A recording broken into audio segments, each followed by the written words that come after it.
Picture this. A naked, salt-crusted man emerges from the bushes on a pristine beach.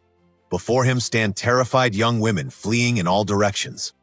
But one princess stands her ground, facing the desperate stranger with courage and compassion. This is one of the most remarkable encounters in all of Greek mythology. In ancient Greece, stories weren't just entertainment. They were the foundation of education, morality, and cultural identity. The Greeks used myths to explore the deepest questions of human existence. What does it mean to be civilized? How should we treat strangers? What qualities define true nobility? The tale of Nausicaa and Odysseus addresses all these questions and more. Our story takes place on the island of Scheria, home of the Phaeacians. This mythical paradise exists somewhere between the mortal world and the realm of the gods. The Phaeacians are known throughout the ancient world for their exceptional hospitality and their magical ships. They represent the pinnacle of civilized society, and their princess embodies these noble values perfectly. Nausicaa is the daughter of King Alcinous and Queen Arete. She's young, beautiful, and remarkably wise beyond her years. Unlike many mythological princesses who are merely prizes to be won, Nausicaa possesses agency, intelligence, and moral authority. She's been raised in a culture that values kindness to strangers as a sacred duty, a concept the Greeks called xenia. Meanwhile, Odysseus has been wandering the seas for years. The hero of Troy has faced monsters, witches, and the wrath of Poseidon himself. He's lost his entire crew and his ships. For 17 days, he's been clinging to wreckage in the wine-dark sea. Poseidon has just shattered his final raft with a devastating storm. Odysseus washes ashore on Scheria more dead than alive. The hero drags himself into the bushes and collapses into an exhausted sleep. He's covered in brine and seaweed, naked and utterly vulnerable. This is Odysseus at his lowest point, stripped of everything that once defined him. No armor, no weapons, no crew, no identity. Just a desperate man far from home. That same night, the goddess Athena visits Nausicaa in her dreams. Athena has been Odysseus's divine patron throughout his journey, and now she orchestrates this crucial meeting. The goddess appears as one of Nausicaa's friends and gently suggests she should wash her clothes at the river. After all, Nausicaa is of marriageable age, and she should have clean linens ready. The next morning, Nausicaa asks her father for a wagon and mules. She and her handmaidens travel to the river mouth near the beach. They wash clothes, spreading them on the shore to dry in the sun. Then they bathe, anoint themselves with oil, and share a picnic. They play ball games, laughing and singing without a care in the world. Their voices wake Odysseus from his death-like sleep. He peers through the bushes at the young woman. His mind races. Where is he now? Are these people civilized or savage? Will they help him or harm him? He desperately needs assistance, but he's completely naked and looks absolutely terrifying.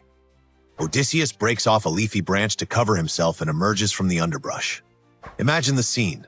A huge naked man encrusted with salt, eyes wild from suffering, holding only a branch. The handmaidens scatter in terror, running in every direction. But Nausicaa stands firm.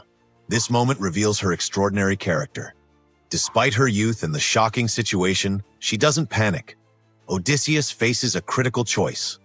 Should he approach and clasp Nausicaa's knees in the traditional gesture of supplication? Or would touching this young princess be inappropriate? He decides to keep his distance and appeal to her with words alone. This shows his intelligence and respect, even in desperation. His speech is masterful. He compares Nausicaa to Artemis, the virgin goddess, praising her beauty and grace. He calls her parents blessed to have such a daughter. He mentions seeing a young palm tree at Delos once, and says she reminds him of that sacred wonder. He tells just enough of his story to evoke sympathy without overwhelming her. He appeals to her sense of duty and compassion. Nausicaa's response is equally remarkable. She recognizes that Zeus himself sends strangers and beggars. The gods often disguise themselves as mortals to test human hospitality. To turn away a suppliant would be impious and shameful. She calls back her frightened handmaidens and rebukes them for their cowardice. A stranger in need deserves their help, not their fear. She orders her servants to give Odysseus food, drink, and clothing. They provide him with a tunic and cloak, olive oil for bathing, and direct him to a sheltered spot where he can wash. Odysseus diplomatically asks the young women to withdraw while he bathes. Even in his desperate state, he maintains propriety and modesty. As Odysseus washes away the brine and anoints himself with oil, Athena works her magic. She makes him appear taller, more magnificent, with hair like hyacinth petals. When he emerges, Nausicaa is struck by his transformation. She tells her handmaidens she wishes such a man might stay and become her husband.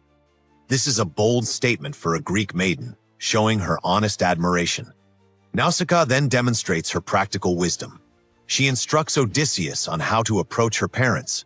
He shouldn't walk into the city with her, as people would gossip and damage her reputation. Instead, he should wait in a grove sacred to Athena, then enter the palace and appeal directly to Queen Arete. If the queen favors him, the king will surely help him return home. This encounter illustrates the Greek concept of xenia, or guest friendship.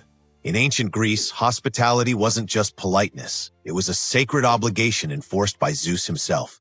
Strangers might be gods in disguise. Even if they weren't, treating them well earned divine favor.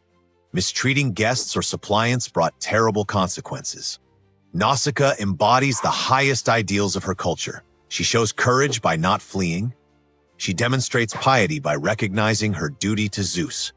She displays wisdom by handling a delicate situation with grace. She exhibits compassion by seeing the suffering man behind the frightening appearance. She maintains propriety while still offering generous help. This story resonates across millennia because it explores timeless themes. How do we respond to those in need? Do we see their humanity or only their appearance? Do we act with courage or fear? Nausicaa chooses compassion over comfort, duty over ease. She risks her reputation to help a stranger because it's the right thing to do. The encounter also examines vulnerability and dignity. Odysseus has been stripped of everything that gave him status and power, yet he maintains his eloquence, intelligence, and respect. He doesn't demand or threaten. He appeals to Nausicaa's better nature and trusts in her nobility. Both characters demonstrate that true dignity comes from within, not from circumstances. Nausicaa's story influenced countless works of art and literature.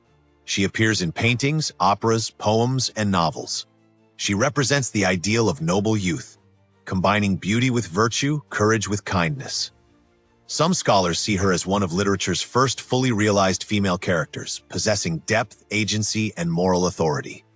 The Phaeacians do help Odysseus return home, giving him passage on their magical ships. But he never forgets the princess who showed him mercy when he had nothing. Nausicaa doesn't marry Odysseus, but she plays a crucial role in his journey.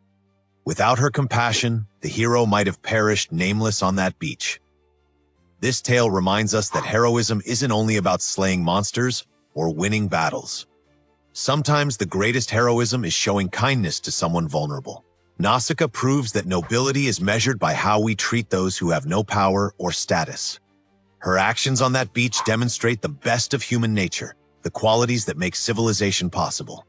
In a world that often values strength and status, Nausicaa's story celebrates compassion, courage, and the sacred duty we owe to every human being, regardless of how they appear when they wash up on our shores.